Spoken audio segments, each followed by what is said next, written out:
Muy buenas tardes, amigos y amigas. Desde el equipo de Naturalistas Chile les damos la bienvenida a la primera charla de nuestro 20º ciclo de Cuarentena Conciencia. Así es, llevamos en la semana número 20 y esta es nuestra segunda semana fúngica. Queremos enviar agradecimientos especiales a nuestra amiga Patricia Silva Flores por el apoyo en esta semana. Y bueno, también queremos decirles muchas gracias a todos y todas por participar en nuestro concurso de la semana pasada. Y ya tenemos a la ganadora que se estará llevando el libro Mammals of the Southern Cone o Mamíferos del Cono Sur. Y felicitamos por esto a nuestra seguidora Valentina. Muchas felicidades, estaremos en contacto para arreglar el envío. De paso, queremos recordar a toda nuestra audiencia que en todas nuestras charlas buscamos mantener un ambiente de respeto para todos los participantes, ya sean expositores, moderadores y público.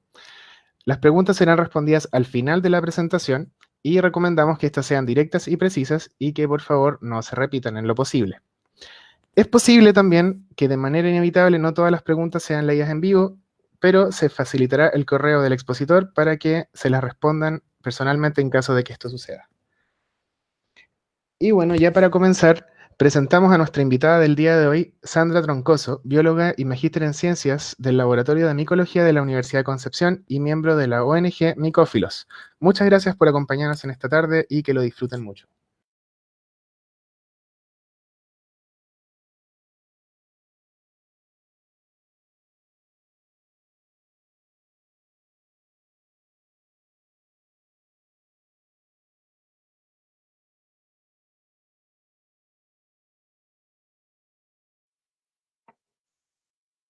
Hola a todos. Primero que para empezar la charla quiero dar las gracias a Naturalistas de Chile por la invitación a mostrar mi trabajo. Esta charla está basada en mi tesis de magíster que realicé en el Laboratorio de Micología de la Universidad de Concepción a cargo del doctor Getz Palmer y la doctora Angélica Casanova.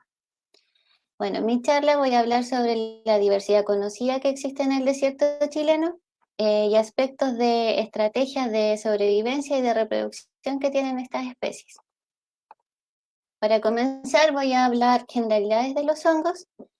Estos por mucho tiempo se estudiaron en el reino de las plantas, de hecho eran considerados plantas, pero actualmente se saben que son un grupo polifilético en donde los hongos verdaderos forman parte del reino fungi y otros hongos que son llamados los hongos inferiores forman parte del reino protista. Sin embargo, estos comparten algunas características con las plantas y también con los animales. En el caso de los animales, hongos y animales son organismos heterótrofos. Esto quiere decir que necesitan los nutrientes de otros organismos, a diferencia de las plantas que ellos realizan fotosíntesis. En cuanto a la célula del hongo es similar a la de la planta, tiene ciertos ángulos, también tiene una pared celular, pero esta no está conformada por celulosa como las plantas, sino más bien tiene proteínas de origen animal. Estas características no hacían que los hongos no eran parte ni de plantas ni de animales, por lo tanto, se agruparon en un reino totalmente independiente. Y una forma de clasificar a los hongos es según el tipo de nutrición que estos tienen. Como ya dije antes, son organismos heterótrofos y para adquirir los nutrientes necesitan de ciertas asociaciones con otros organismos. En el caso del reino de las plantas, estos pueden realizar simbiosis con algas o cianobacterias para formar los líquenes o también con las raíces de las plantas para formar las micorrizas. Y también existen asociaciones que no son benéficas para el hospedero, como son los hongos que realizan parasitismo, tanto de plantas, de animales y también de los mismos hongos. Pero un papel fundamental que cumplen los hongos en el ecosistema es su capacidad de descomponer la materia orgánica. Los hongos descomponedores utilizan los restos de tanto las plantas y animales, los descomponen y devuelven los nutrientes al suelo para comenzar otra vez con el ciclo biogeoquímico de los nutrientes. Entre los requerimientos fundamentales de los hongos para su desarrollo y reproducción están los requerimientos físicos, químicos y biológicos. Dentro de los físicos, lo primordial es una humedad constante y abundante, y también la temperatura. Se conoce que un crecimiento óptimo para los hongos está dado entre los 25 y los 30 grados Celsius. Sin embargo, hoy se conoce que pueden habitar entre los 0 grados y los 55, como hongos que habitan en la Antártica y también en los desiertos. Dentro de los parámetros químicos, los hongos prefieren un ambiente más ácido en una escala de pH que bordea los 2,5 a los 7,5. Y a pesar de que los nutrientes lo adquieren del sustrato y del ambiente, también es fundamental para su desarrollo el hierro, el zinc y también el oxígeno para respirar. Y dentro de los parámetros biológicos, los hongos hacen ciertas asociaciones, como dije antes, con las raíces de las plantas, en donde el hongo extiende sus células y las une a las raíces. Así, la planta adquiere una mayor superficie para absorber agua y nutrientes, y a su vez esta le entrega los nutrientes que desarrolla de la fotosíntesis para que el hongo pueda alimentarse. También hacen asociaciones con animales, con otros insectos. Hay hongos que son muy llamativos, tanto en color como en aroma. Los hongos que producen un aroma más fétido atraen moscas para poder dispersar las esporas, y hay otros como las trufas que tienen aromas más agradables que atraen ciertos herbívoros para también dispersar las esporas. Formas de hongos hay varias. Las que son de interés para lo que continúa de la charla son estas dos. La forma de seta o la típica callampa que se conoce, que está formada por un pilio o sombrero de la cual crecen las láminas que se ven aquí, y desde aquí se forman las esporas, que es la estructura reproductiva del hongo. Algunos tienen un anillo, también tienen un estípite o pie por donde se anclan al suelo, y el micelio que puede estar dentro del suelo o entre el sustrato.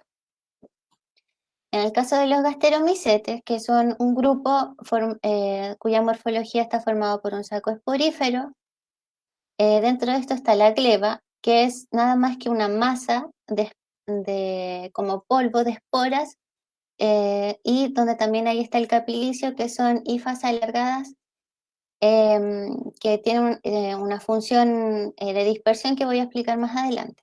También tienen un pie o un estípite, algunos tienen una volva en la base, y o rizomorfo, que es una estructura igual que sale desde el pie para poder adherirse mejor al sustrato.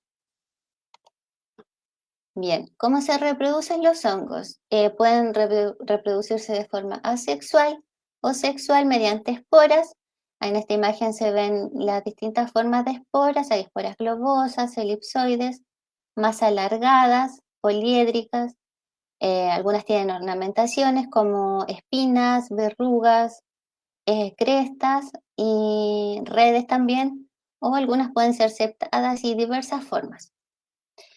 Dentro de la reproducción asexual existen tres tipos. La gemación, que consiste en una mitosis de la célula inicial que da origen a una célula un poco más pequeña.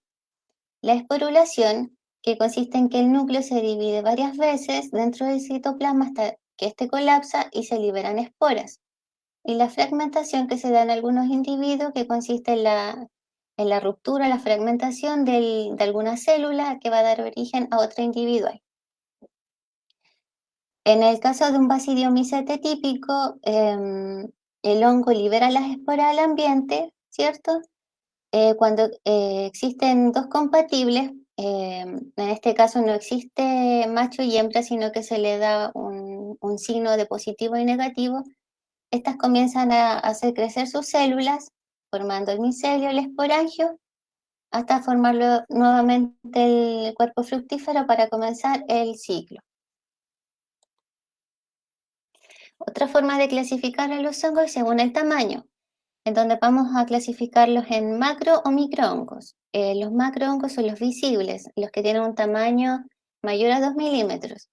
Dentro de este grupo, las divisiones fundamentales son los ascomicetes y los basidiomicetes.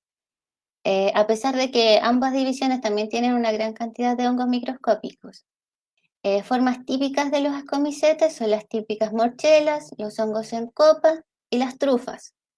Y dentro de los basidiomycetes, los típicos hongos con forma de seta, las orejas de palo, los puffballs o peos de lobos que se les dice comúnmente, o los gasteromycetes.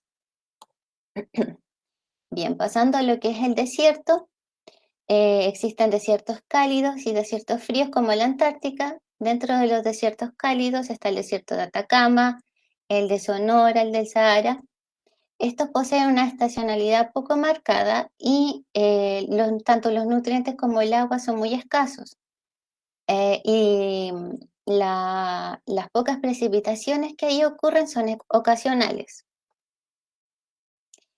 El desierto chileno forma parte del Gran Desierto Peruano-Chileno que abarca desde Perú al norte de Chile a lo largo de 3.000 kilómetros. Aquí se encuentra el desierto de Atacama, desde Arica hasta el norte de La Serena, abarcando 1.600 kilómetros. Y algunas características del desierto de Atacama son que existe un gran contraste de temperatura en un ciclo diario y también anual. El relieve juega un papel fundamental para regular las temperaturas diarias. Las lluvias son esporádicas, ocurren cuando ocurre el fenómeno del Niño, ¿cierto? Cuando florece el desierto florido. Y en la cordillera, la lluvia proviene de las lluvias estivales o del invierno altiplánico que ocurre entre Chile y Bolivia entre enero y febrero. Bueno, para buscar hongos en el desierto, lo principal es tener algunas ideas del ambiente en el que habitan. Los ambientes de interés en la cordillera de la costa son los ambientes donde haya vegetación y presencia de camanchaca o de neblina costera. Y en la cordillera de los Andes o en el altiplano, los sitios de interés son los ambientes riparianos, donde hayan ríos, lagunas, bofedales, y donde también haya vegetación de tipo gramíneas o plantas en cojín, con presencia de animales herbívoros o domésticos. Bien, para hacer frente a las condiciones más extremas para que se desarrolle la vida, que son cierto la baja disponibilidad de agua, de nutrientes, las altas temperaturas y la radiación UV, todos los organismos que viven en el desierto tienen que tener ciertas adaptaciones. En el caso de los hongos, existen principalmente del tipo Myxomycetes, levaduras, hongos filamentosos y también se han descrito varios basidiomycetes o los hongos verdaderos, como se les dice. Los hongos desérticos también tienen adaptaciones y estrategias para sobrevivir y reproducirse. A nivel fisiológico, algunos tienen enzimas termófilas para que su metabolismo se desarrolle aun cuando existen altas temperaturas. Y a nivel ecológico, los hongos hacen ciertas asociaciones con otros organismos. A nivel morfológico, existen adaptaciones a nivel de esporas, ya sea esporas ornamentadas, esporas lisas, o estas células alargadas que existen dentro del saco esporífero, donde el grupo de hongos que abundan en el desierto son el de los gasteromycetes, ya que estos poseen una consistencia resistente, leñosa, son hongos que son muy duros, son coriáceos, porque pueden permanecer enterrados en el sustrato harto periodo de tiempo. Y algunos hongos también tienen pigmentación, tienen melanina, lo que evita la radiación ultravioleta que aumenta también dependiendo del el periodo en el desierto. Géneros típicos de los desiertos son Tulóstoma y Disiceda. Estos, como dije antes, están conformados por un peridio, un estípite y una base o volva que tienen algunas especies.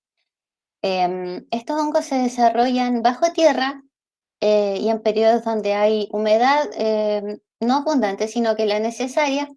Estos elongan rápidamente el estípite, dejando completamente expuesta esta zona, que es el peridio. Estos, para liberar las esporas que están en el interior, forman un ostiolo, que es este agujero que se ve aquí arriba, o pueden romper completamente el peridio, dejando expuesto toda la gleba.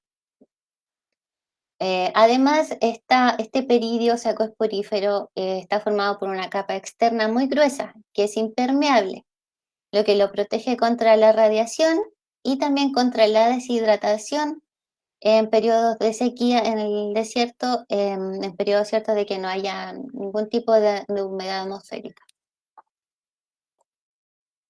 En cuanto a las esporas, los gasteromicetes necesitan de vectores para dispersar las esporas.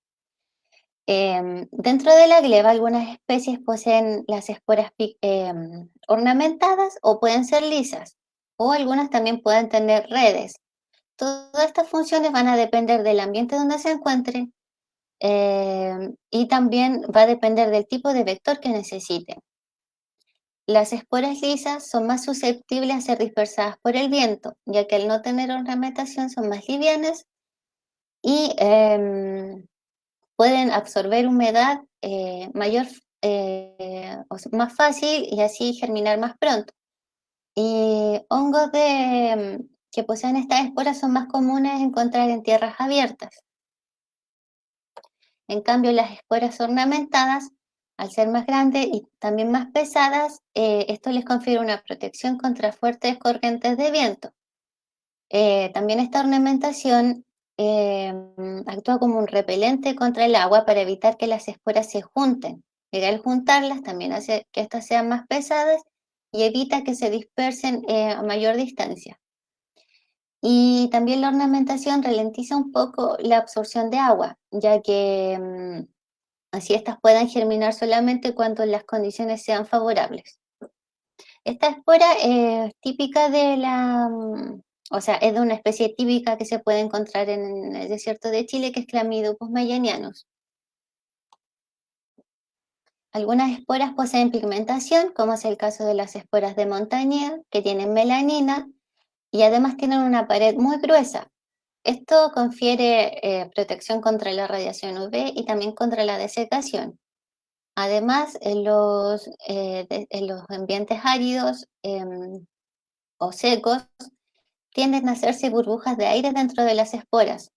Entonces, esta diferencia de presión puede hacer que las esporas se rompan y la pared gruesa y melanizada evita que la espora colapse. También retrasa la lisis enzimática cuando los hongos se ven expuestos a alta radiación ultravioleta. Y el capilicio, su función, como dije, es la dispersión de las esporas. Estas son células largas en donde las esporas se adhieren a estas y cuando el capilicio, o sea, la gleba queda expuesta, estas viajan a través de las corrientes de aire y cuando aparece alguna roca, un grano de arena o alguna rama, estas se enredan y así hace que las esporas estén más cercanas al suelo y poder germinar.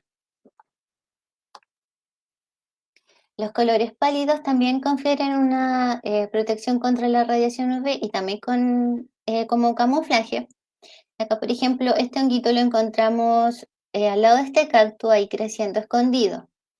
Y claro, al sacarlo se ve completamente intacto y con estos colores pálidos igual que el suelo. Otra adaptación o estrategia que tienen los hongos desérticos son que tienen estípites muy largos. Este, por ejemplo, que es de Bataria phalloides, puede llegar a medir hasta 40 centímetros. Este permanece enterrado como desde esta zona hacia abajo, elongando todo esto el estípite para dejar expuesto el peridio o las esporas a las corrientes de aire u otros vectores. Y en el caso de montaña arenaria, estas también tienen una estrategia de dispersión de las esporas.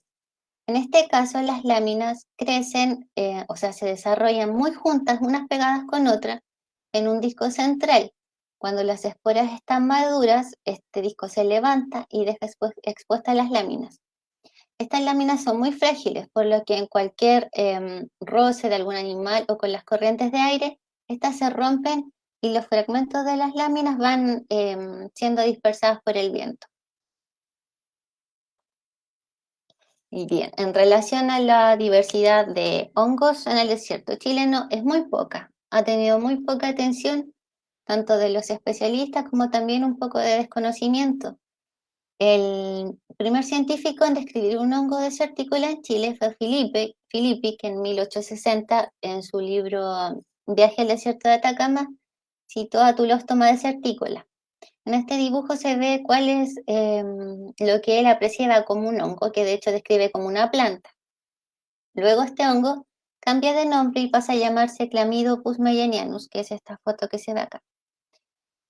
Varios años más tarde, en 1920, Pegasini cita Gastrophylla fragilis, tanto para Chile como en Argentina. Y luego en 1980 se cita Chlamydopus meyenianus, luego Avataria phalloides, y ya desde el 2016 hasta la fecha se han registrado 14 registros de hongos que corresponden a 7 especies, donde la mayoría son nuevos registros para Chile. También Lasso describe a Tulóstoma plumale, pero esta vez en Santiago. Y este registro, junto con otros registros esporádicos que aún no están publicados, de especies pertenecientes al género Tulóstomas que se pueden encontrar en regiones más hacia el sur, da cuenta de que estos hongos no es que sean solamente del desierto, son especializados en zonas áridas, por lo que también pueden crecer en ambientes que sean secos, como en zonas de suelos arenosos, en dunas, en playas. Bien, esta especie, Chlamydopus meyenianus, es una especie típica de encontrar en la región de Atacama. Sabiendo lógicamente dónde puede habitar, es una especie que posee una gleba amarillenta, ferrugínea, tiene un peridio blanco y puede crecer fácilmente entre los cactus, entre las rocas o también entre suelos muy duros. Aquí se ven las esporas y la estructura donde se desarrollan las esporas. También es una especie que es típica de otros desiertos, como en desiertos en Norteamérica, en África y en Australia. Y generalmente crece en solitario, en distintos tipos de suelos, suelos arenosos, arcillosos o en dunas. Y también asociado creciendo cerca de vegetación. Bateria steveni es otro hongo que se puede encontrar en Chile. Este registro corresponde al Parque Nacional Fray Jorge, también se ha encontrado en Huasco, en Paposo y en Choapa, creciendo cerca de plantas del género Stromeria, Quetántera y algunos cactus. Y en esta imagen se puede ver el tamaño que puede tener el estípite. Y aquí también se ve cómo ya no queda saco esporífero, ya no hay gleba, solamente quedó la estructura donde se une el peridio al estípite. En este caso el capilicio tiene otra forma, es enrollado y un poquito más grueso. En este caso el capilicio ya pasa a llamarse láters. Y aquí también se ven las esporas que tienen cierta ornamentación. Y al igual que Chlamydopus, también se ha citado en otras regiones áridas de África, América del Norte, Europa y Oceanía. Montaña arenaria, esta especie es comúnmente enterrada un poquito, pero por lo general aparece suelta en el sustrato. Y aquí se ven cómo le faltan algunas láminas, cómo se ve lo frágil que son, y tiende a parecer un poco quemada, pero eso no es nada más que la melanina que contiene. También esta especie fácilmente se puede encontrar cuando también ocurre el desierto florido, ya sea cuando están las flores o cuando ya están senescentes, ya que estos son hongos que son descomponedores de residuos de vegetales. Y aquí hay otra imagen donde se ven las esporas de este individuo.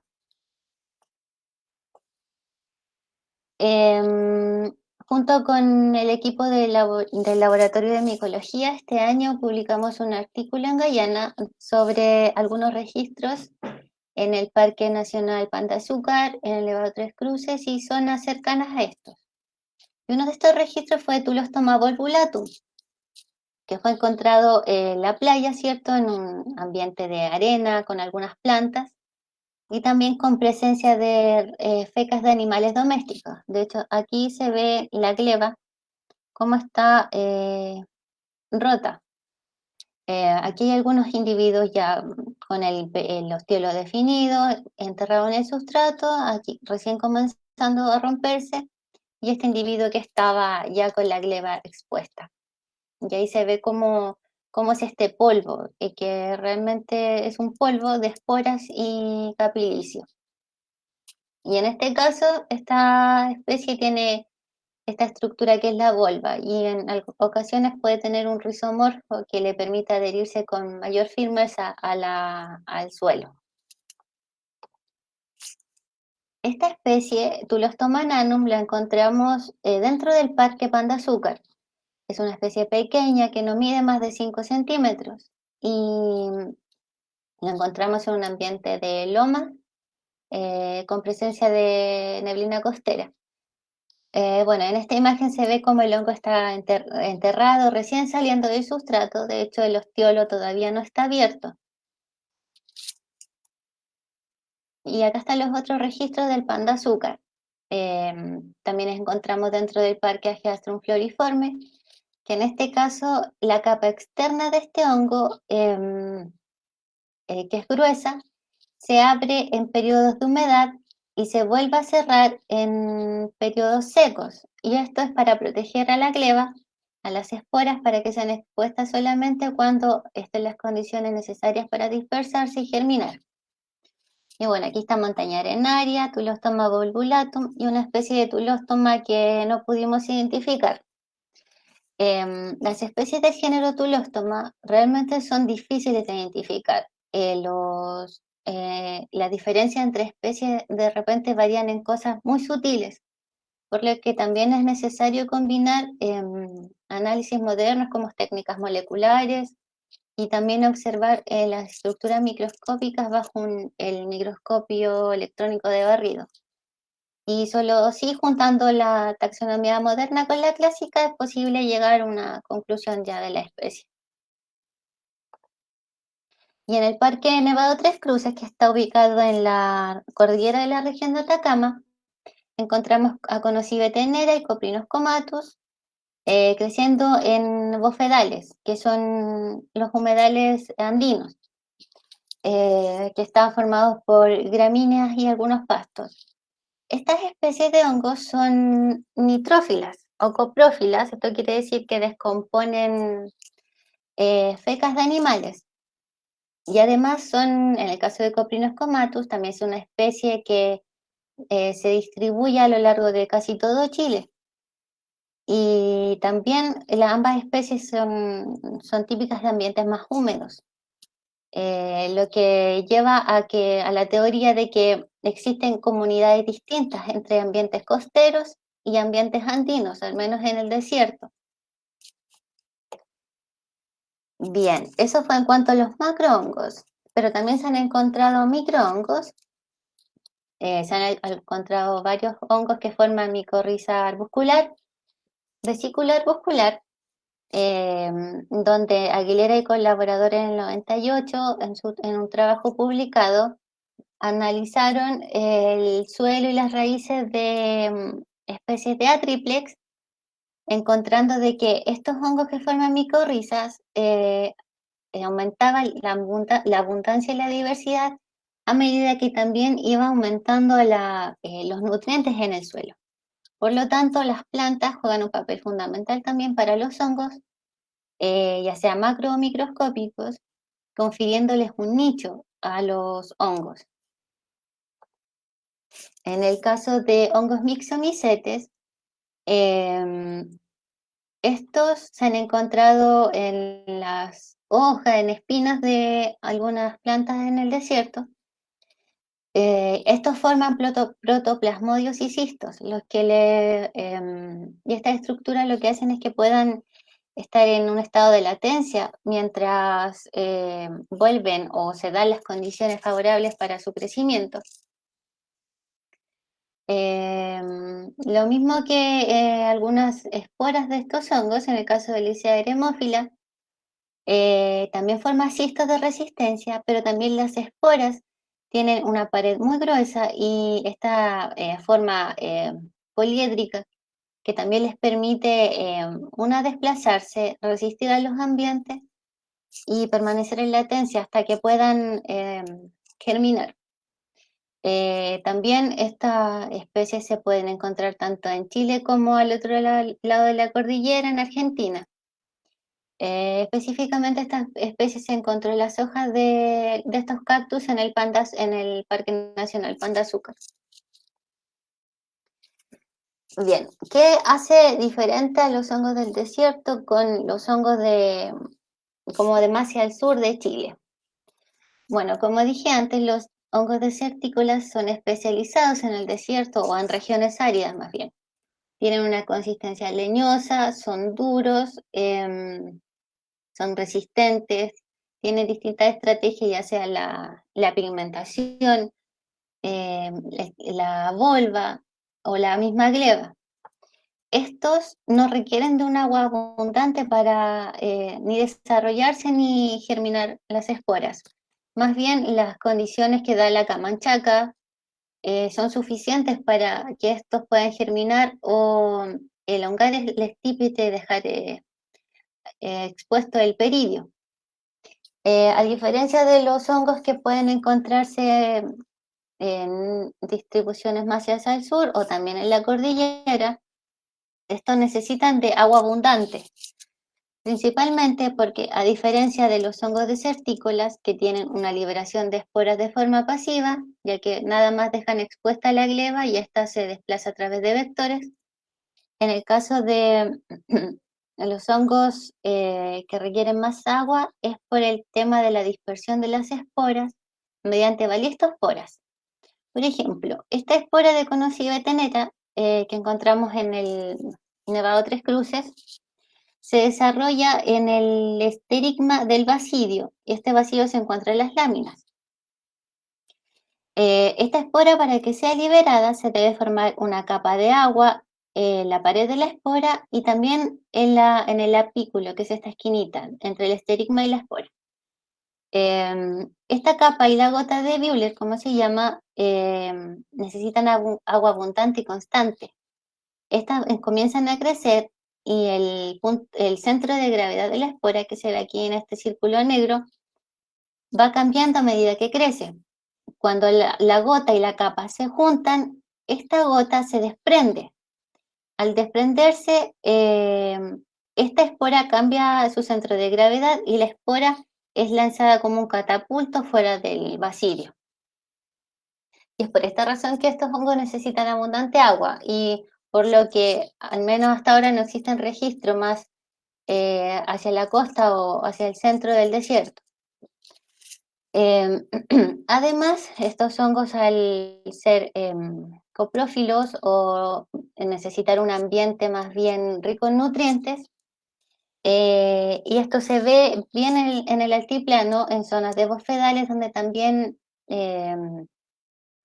hay visitas constantes de herbívoros, de animales domésticos también, que dejan sus fecas y luego los hongos utilizan esos desechos para obtener sus nutrientes. Y por otra parte, el cómo se puede explicar que lleguen estos hongos a estas zonas, no hay una teoría comprobada, pero se cree que las aves migratorias podrían estar transportando las esporas en las patas o en el plumaje de una región a otra, como por ejemplo Coprinos comatus, que es una especie que se distribuye hasta la Patagonia y que fue encontrado en este parque en la región de Atacama. Bueno, todas estas especies siempre han sido encontradas asociadas a la vegetación, tanto los macrohongos como los microhongos. Por lo que esto es la importancia que tienen las plantas como en cualquier otro ecosistema. En el caso del desierto, estas constituyen un nicho, ya sea para hongos, para microhongos, también para otros animales. Y además Estas funcionan como una bomba hidráulica, levantando el agua del suelo desde las napas freáticas y devolviéndole a la superficie para que sea utilizada por otros organismos. Y por otro lado, la mayoría de los hongos son descomponedores, o sea, descomponedores de material vegetal o material animal. Y estos juntos a las bacterias forman un grupo fundamental en los ecosistemas, ya que como dije antes, son encargados de devolver los nutrientes al suelo, sobre todo en ambientes donde los nutrientes son escasos, como en el desierto, por lo que lógicamente la ausencia de estos provoca un colapso en el ecosistema completo. Y como pudieron ver, la diversidad conocida de hongos del desierto en Chile es muy poca, a diferencia de otros desiertos en el mundo, como es el desierto de Sonora, que es uno de los desiertos donde más se ha estudiado macrohongos. Además, aquí también se registra una relación directamente proporcional entre la vegetación existente y la presencia de hongos, donde aumenta a medida que aumentan las plantas. Y acá también se han encontrado hongos con otra distribución, no solamente hongos desérticos. En el desierto de Namib, también los estudios se han centrado en hongos que forman micorrizas vesicular-muscular, pero también se han encontrado hongos que también existen en Chile, como montaña arenaria, Bacteria phalloides y Coprinus comatus. Y también en Argentina se han estudiado hongos en las zonas áridas, donde uno de los géneros de hongos que tiene más cantidad de especies es el género Tulóstoma. Bien, para finalizar, es cortito porque poco es lo que se sabe también de los hongos en el desierto.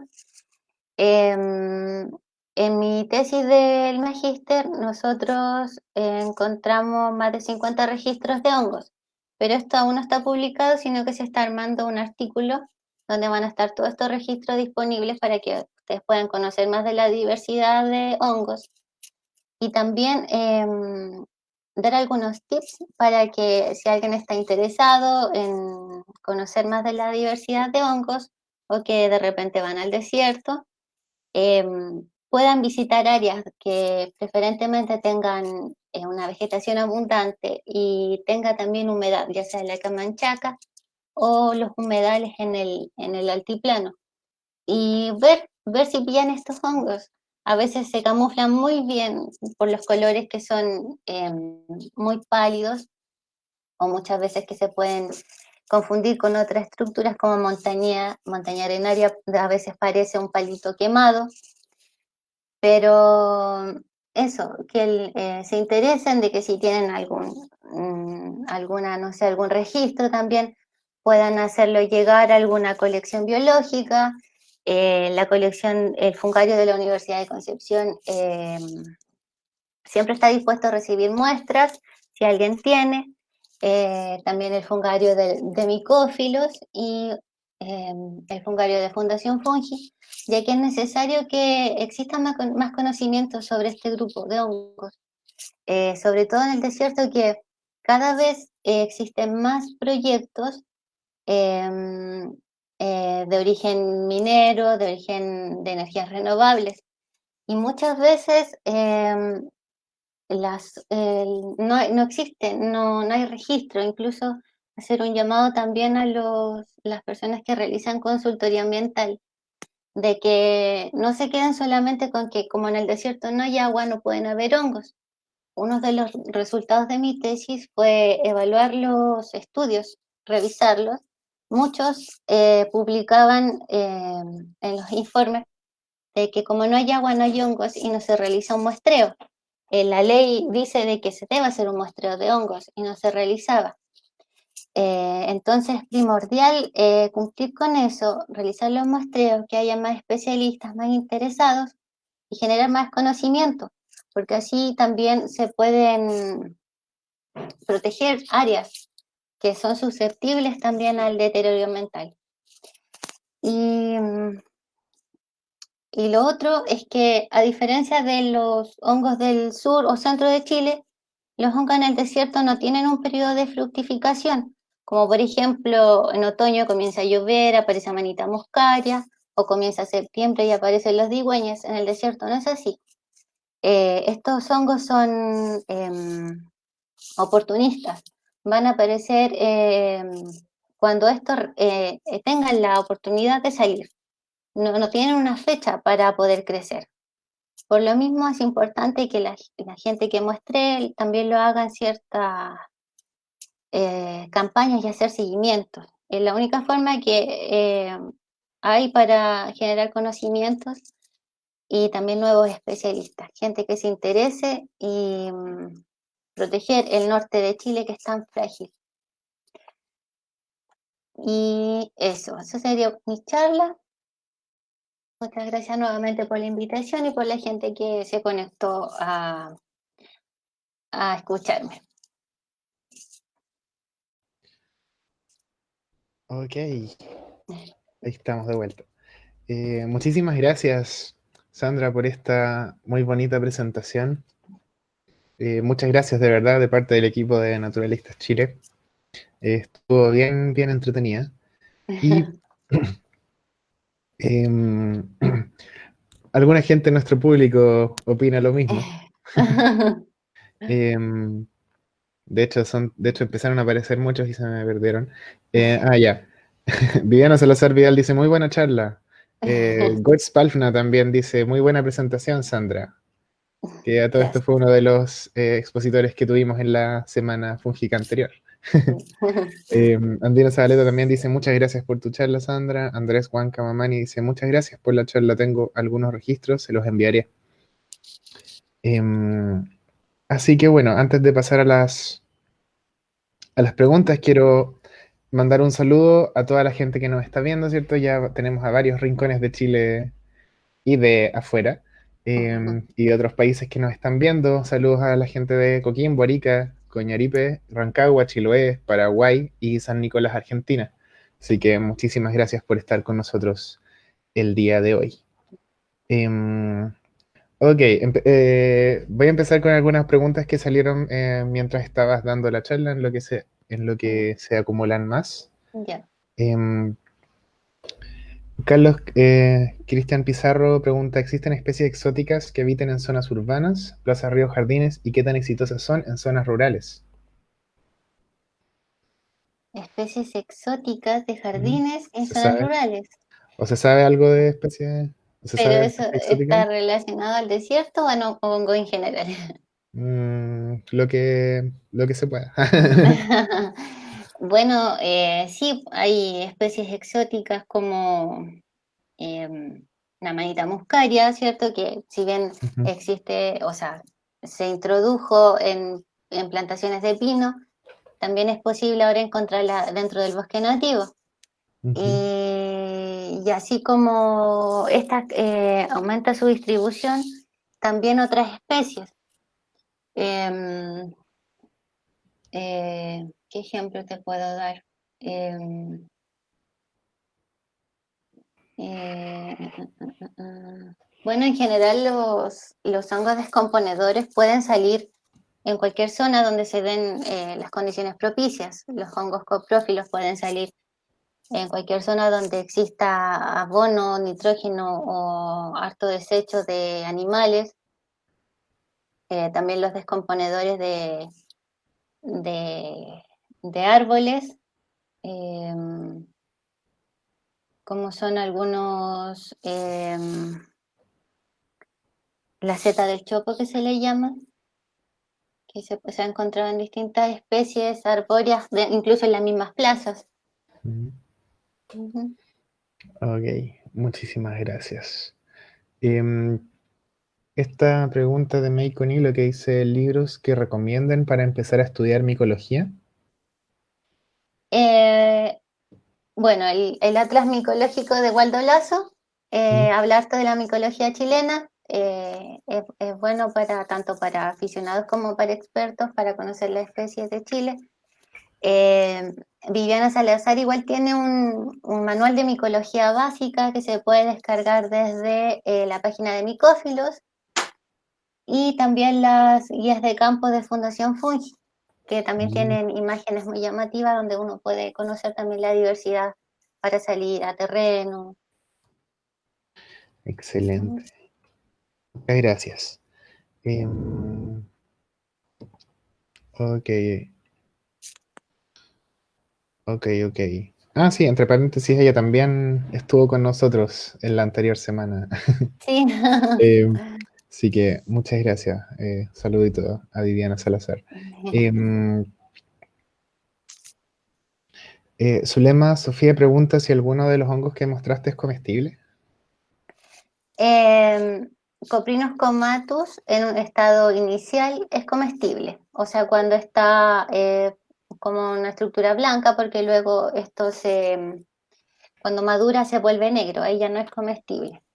Ok, Dentro de los hongos desertícolas, al ser como con una consistencia leñosa, no son muy atractivos, así que tampoco se sabe si realmente son o no comestibles. ok. Muchas gracias. Luis Troncoso hace una pregunta parecida. Dice, buenas tardes, con una carita feliz. ¿Estos hongos de zonas áridas tienen uso en medicina? Mira, no se sabe nada de los hongos desertícolas. Sí. Así que, de hecho, son interesantes. La estructura que tienen quizás se pueda extraer algún polímero, algo usado como biomaterial o Ujú, o quizás tenga actividad biológica, pero de esto no se sabe nada. claro. Esto es algo que pasa normalmente cuando hemos tenido invitados que estudian como seres vivos que están poco estudiados. Em, pero finalmente es una invitación a que más gente se motive a Ujú, hacer nuevos aportes en el tema, ¿no?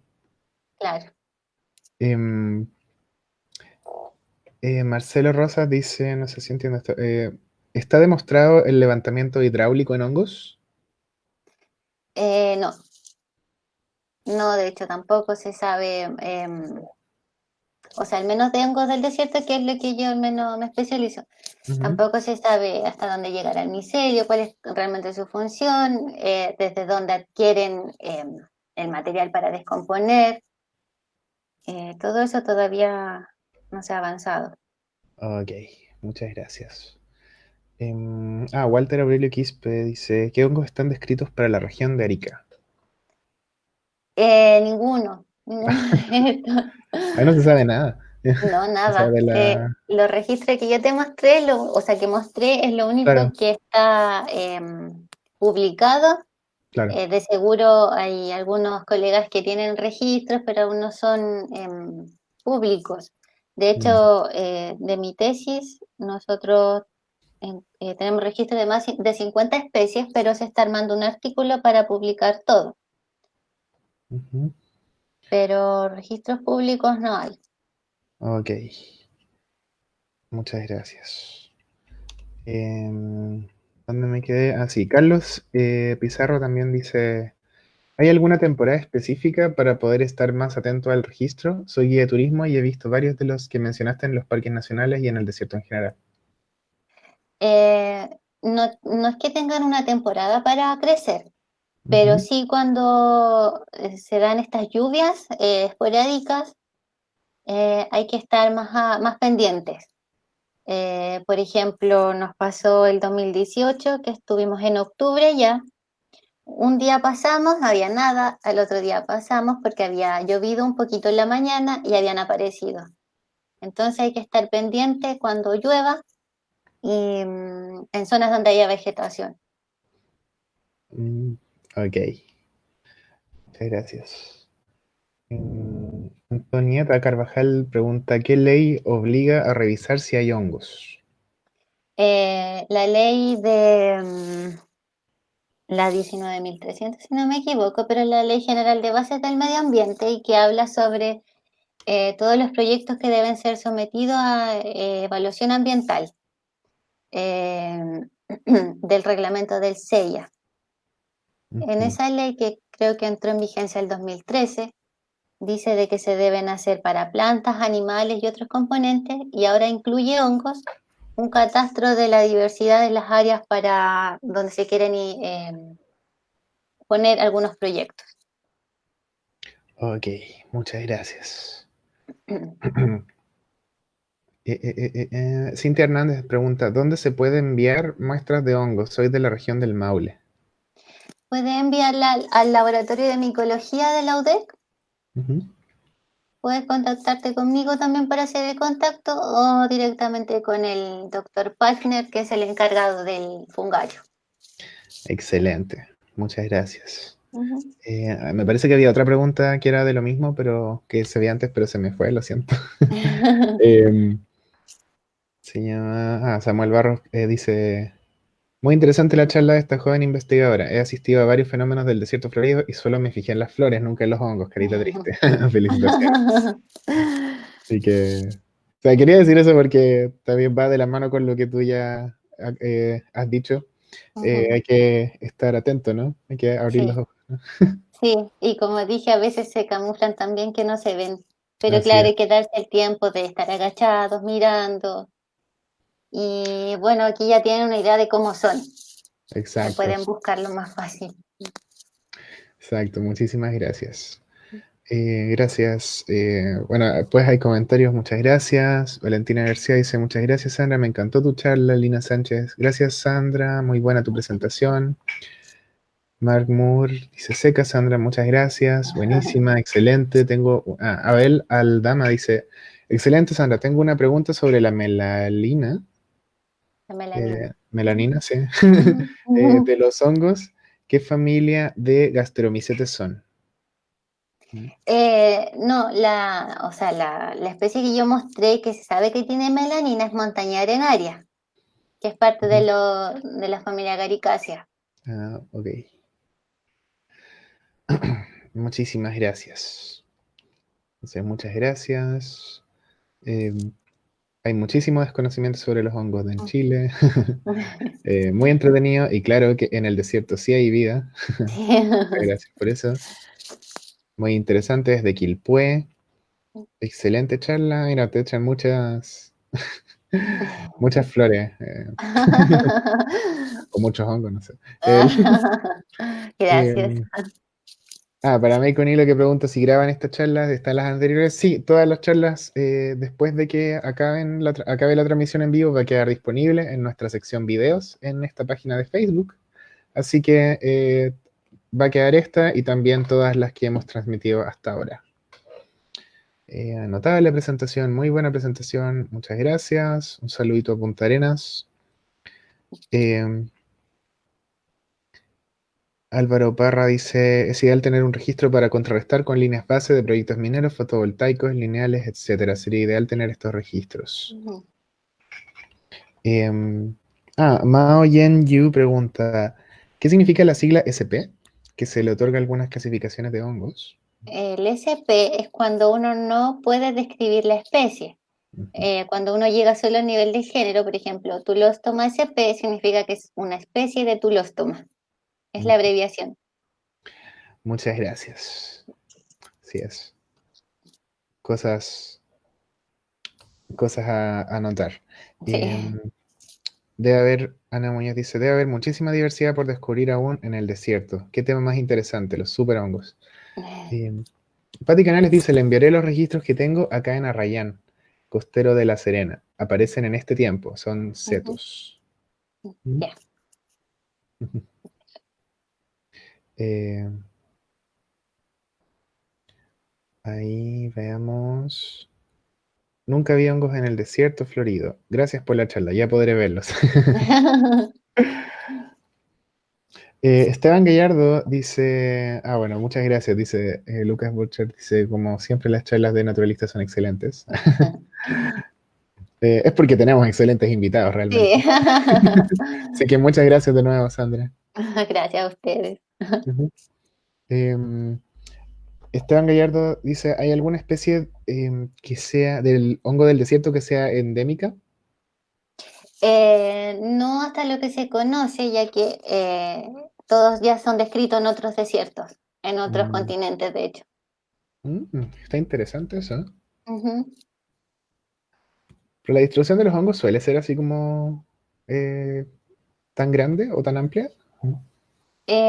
Algunos sí, Mm, sobre todo los que son generalistas, o sea, por ejemplo, los mm, hongos que realizan micorrizas con especies del género Nothofagus, mm, como esos son en nativos endémicos de Chile, es claro, difícil que los hongos asociados a ellos sean de otra parte, pero en el claro. caso del desierto estos son generalistas. Ok, muchísimas gracias. Ujú. Gaby Fernández pregunta, dice, dadas las condiciones de nuestro desierto, ¿consideras factible el cultivo de trufas del desierto y si esto podría generar un impacto en la biodiversidad del sector? Em, sí, cualquier especie que llega a un lugar que no es su ambiente natural genera un impacto. Y claro, cultivar trufas necesitas también cultivar otras especies de árboles. Mm, Y desconozco los requerimientos de las trufas del desierto propiamente tal, pero sí generan impacto. ok, muchísimas gracias. Así que cuidado ahí. Arturo Viera dice, en Antofagasta existen zonas con vegetación abundante local dentro de la ciudad cerca de la costa. Y en la no, es una pregunta. A ver, no, de nuevo. En Antofagasta existen zonas con vegetación abundante local dentro de la ciudad cerca de la costa. ¿Y en la cordillera de la costa es posible encontrar hongos ahí? Sí, hay registro en Antofagasta, Mm, tanto en la cordillera como en la costa. excelente. Es similar a lo que ocurre en ambas regiones, Antofagasta y la de Atacama son la que mayor registro de hongos tiene. Ok, muchísimas gracias. Álvaro Parra dice, la condición más propicia sería bajo el evento del desierto florido. ¿Qué tipo de metodología sería la idónea para su registro en terreno? O sea, claro, momento en que ocurren lluvias, como el desierto de Florida, es interesante ir a muestrear. Ahora, si es para algún estudio, lo más lógico sería hacer un muestreo cada cierto tiempo, similar a lo que ocurre en otros ambientes donde se definen campañas, por ejemplo, otoño, invierno, primavera, verano, e ir muestreando y ver si hay o no hay. Lo ideal sería que, claro, si es un estudio, generar ese protocolo y si es más por tener registro, ir a conocer, los periodos de desierto florido también son interesantes, ya que ahí, bueno, fueron las primeras veces que yo vi hongos desérticos fue cuando ocurrió el fenómeno o sea, el desierto florido del 2018, 2017 creo, 2017. Ok, muchísimas gracias. Em, Juan M. Ruiz dice, en relación a eso, los guanacos defecan como en baños comunes. ¿En estas acumulaciones sería muy factible encontrar hongos? Sí, es cosa de, bueno, revisar un poco el área. Nosotros en el altiplano encontramos justamente creciendo cerca de fecas de guanacos. Ahora, eso no te asegura que sí van a ver. A pesar de que pueden estar en ambientes húmedos, también se secan rápido. Mm, claro, eso tiene sentido. Muchísimas gracias. Y esta pregunta creo que ya salió, así que la vamos a saltar. Camo Díaz dice, ¿a qué dirección de correo electrónico puedo enviar mis registros de hongos del desierto? Gracias. ¿A mi correo puede ser? Ah, no lo anoté aquí. ¿Se los dejo? Por favor, Ya. muchísimas Sandra gracias. Troncoso a @gmail.com. Ok, si no te molesta, quizás lo podemos dejar en los comentarios fijados de este video. Ujú, sí, Ok. sandratrancoso@gmail.com, ¿cierto? sí. Sí. Ya, muchas gracias. Ahí lo vamos a dejar. Ok, muchas gracias. Eh, ¿Los pueblos indígenas tienen uso de estos hongos? No he encontrado nada al respecto. En todo caso, estos hongos no parecieran tener algún fin medicinal, porque como dije anteriormente, las esporas son un polvo, Mm, eh, y el resto es como una estructura leñosa. Y realmente no desconozco que tengan algún uso por parte de los pueblos originarios. ok, Ujú. muchísimas gracias. Em, allá, ¿dónde poder enviar registros y obtener más información sobre algunos hongos? Eso ya Ujú. lo hemos respondido y pueden contactarse con Sandra ahí en el correo que voy a dejar más abajito. Sí, Em, Viviana Salazar Vidal dice, las esporas de algunos hongos gastromicetos tienen poder antibiótico y cicatrizante, por ejemplo, Lycoperdon perlatum. ¿Mm? claro. Muchas gracias. Verónica Vargas dice, hola, muy buena charla. Tengo una duda. ¿Los hongos que hay en el Parque Fray Jorge se pueden considerar perdón, ¿se pueden considerar del desierto? Gracias. Yo también siempre he tenido esa duda. Una, porque donde está el parque igual comienza a cambiar la vegetación y las características propias de un desierto, Claro, más que la vegetación del Fray Jorge es más del sur.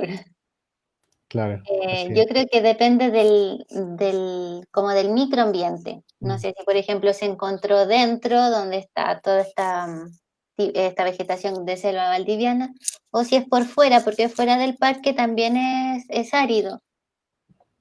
claro, Yo creo que depende del microambiente donde se encuentre. eso es. Muchísimas gracias. Álvaro Marcelo Pimentel dice, ¿los hongos del desierto están clasificados como especies en riesgo o en peligro? Saludos, muy buena charla. En Chile, el año pasado y este año enviamos dos fichas al ministerio por el tema del proceso de clasificación de las especies.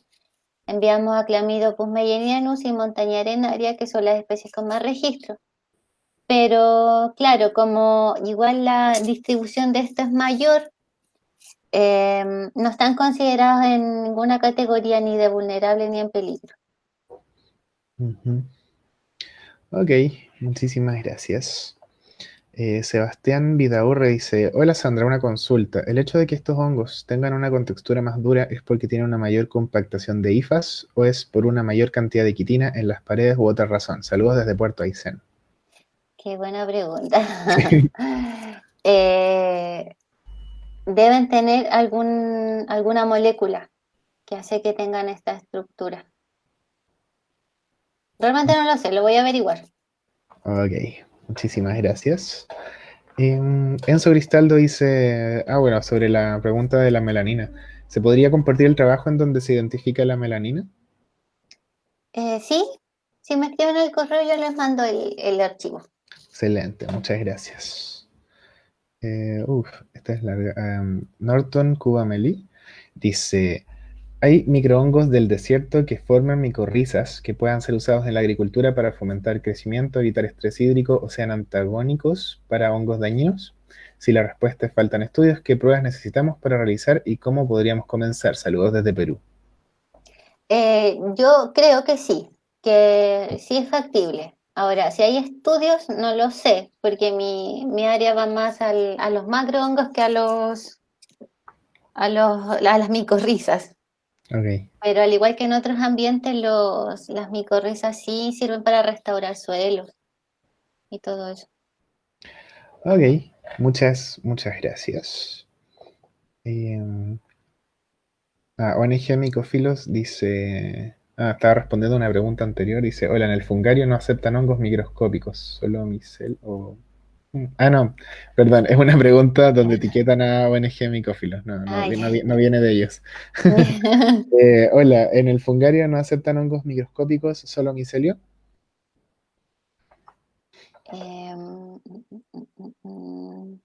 No sé si está habilitada alguna cámara para eh, guardar cultivos. No sé si ahí Viviana o la María José me podrían ayudar, que ellas son las curadoras del fungario. Ok, así que otra consulta para que quede más adelante. Muchas Ujú. gracias. Em, Franco Delgado dice, muchas gracias por la transmisión. Quería consultar por alguna lupa o algo parecido que recomiendes para observar hongos. Sí, son lupas como de laboratorio. Mm, Sí, hay varias lupas, son caras, sí, pero hay varias marcas chinas que son bastante buenas. Claro que igual pueden costar entre 300.000 pesos, un millón. Ahora, para identificar en terreno, también venden unas lupas chiquititas que son de bolsillo. Esas son súper buenas. Buenísimo, muchas gracias. Eh, eh, eh, eh, eh, eh, Veamos. Ah, acá respondieron de ONG Micófilos, dice, hola, en nuestro fungario solo recibimos muestras de macrohongos, líquenes y mixomicetes. Pero parece que en el laboratorio de micología de la Universidad Austral, a cargo del doctor Sigfred Cárnica, se reciben muestras de microhongos. Gracias por eso. Matías Godoy pregunta, ¿cuál es la mejor forma de conservar esporas y cuánto tiempo están visibles de ese modo? Em, Esporas, si quieres hacer una impresión de los basidiomycetes o los hongos con sombrero, se hace una impresión en un papel, se deja la parte como boca abajo del hongo en un papel por la noche. Y así se guardan las esporas. Las puedes poner también en algún frasquito.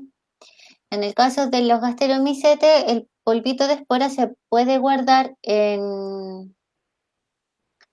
también en frasquitos, pero tú puedes deshidratar las especies cerca de una estufa, en un deshidratador que no se queme y se guardan en papel, puede ser papel de diario, papel o este aluminio, eh, y eso tú lo guardas seco y después los almacenas también en un lugar seco donde no tenga acceso a ningún bichito ni a humedad. Esa es la mejor forma de guardar hongos y las esporas. Ok, muchísimas gracias. Oh, vaya, parece que llegamos, estamos acercándonos al final. Ujú. Muy buena charla. eh, Saludos a todas las chicas de la ONG Micófilos conectadas. Em, a ver. En el Álvaro Parra también pregunta, ¿en el Nevado Tres Cruces hay información de cómo se comportan respecto a estado de congelación o en ambiente periglaciar? Uf. Qué difícil. Bueno, de hongos no.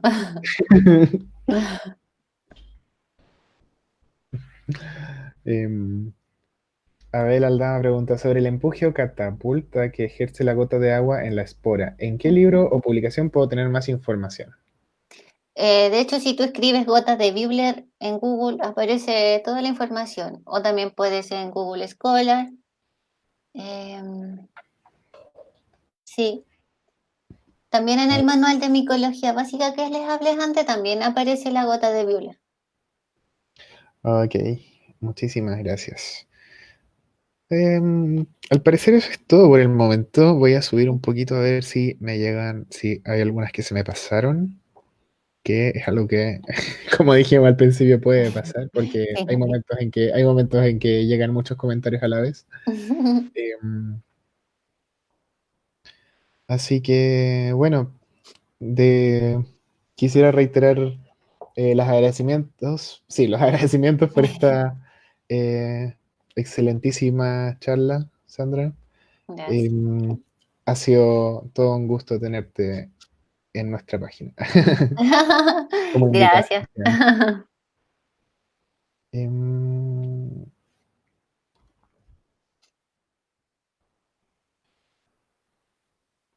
ok. Álvaro Parra había preguntado sobre líquenes. Respecto a líquenes en el desierto, ¿también es bajo el nivel de conocimiento como en hongos? No, ¿Cómo el se- líquenes se conoce harto más. Mm, Sí, hay varios estudios, también hay en el pan de azúcar, más al norte también. Sí, es cosa de buscar un tips.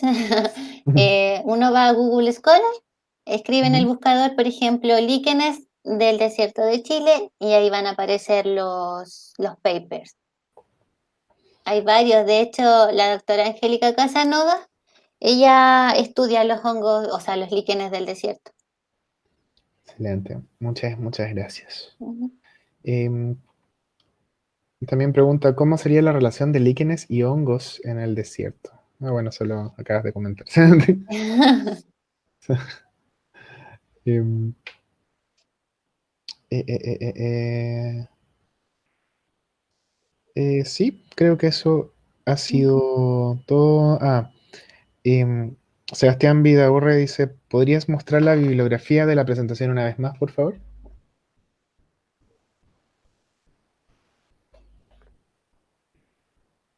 Tengo más incluso, si quieren, me la piden. Excelente, Ujú, muchas gracias. Y bueno, ya hemos dejado el correo de ujú. Sandra como comentario fijado, así que Ya. ahí pueden contactarla si tienen alguna otra duda. Y sombras que bailan, bueno, dice excelente, muchas gracias.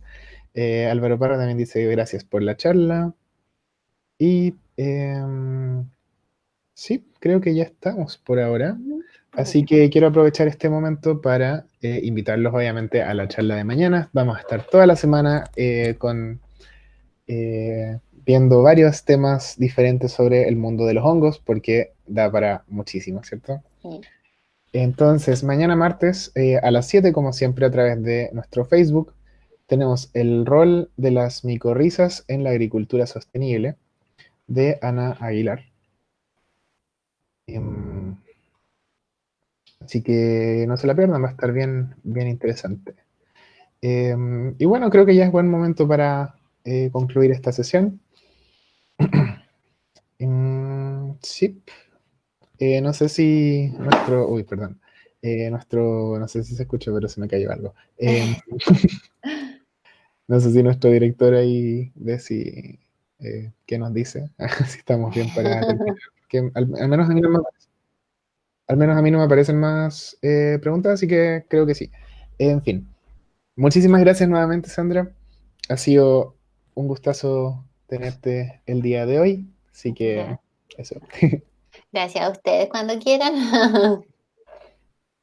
Así que con eso nos despedimos, que estén muy bien y nos vemos mañana con más hongos.